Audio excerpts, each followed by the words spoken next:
ते जेलमध्ये काढले त्याच्या बाबतीत कोण जबाबदार आहे। आणि या मालेगावच्या धमाक्याच्या बाबतीतही आज जेव्हा अदालत इतक्या वर्षानंतर हे निर्णय देतं की हे लोक सगळे निर्दोष आहे, मग प्रश्न हे होतो की आपल्या इन्व्हेस्टिगेटिंग एजन्सी चाहे ते ATS हो महाराष्ट्राची किंवा NIA हो, कोण जबाबदार होतं याचा उत्तर आता कधी मिळणार। एक केस संपवण्यासाठी आपल्या देशामध्ये 18 वर्ष लागत आहे, 15 वर्ष लागत आहे आणि आता आपण कुठे आहे तर आपण शून्यवर आहे। ज्या मालेगावचा धमाका झाला होता त्यावेळी प्रश्न आला होता की कोणी केलं, याच्या मागे कोण होतं, आणि इतकं वर्षानंतर 2025 मध्ये आता आपण तेच प्रश्न विचारणार आहे की याच्या मागे कोण होतं। ठीक आहे,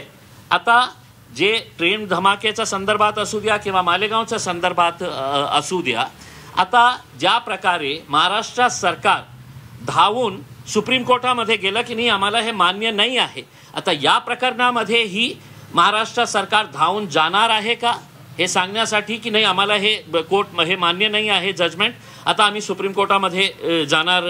आहे करके हायर कोर्टमध्ये जाऊन आम्ही अपील करणार आहे। ठीक आहे, कोणीतरी हे केलं होतं, पण कोण याचा प्रश्न आतापर्यंत आपल्याला, आणि आपण इतका मोठे गप्पा मारत आहे की आपली इन्व्हेस्टिगेटिंग एजन्सी जगामध्ये सगळ्यात चांगली आहे,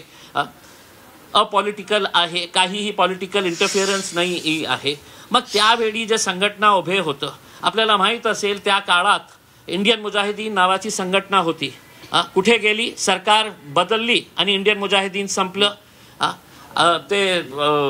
हे जे लोक संबंधित होते, अभिनव भारत नावाची संघटना होती, कुठे गेली ते संघटना।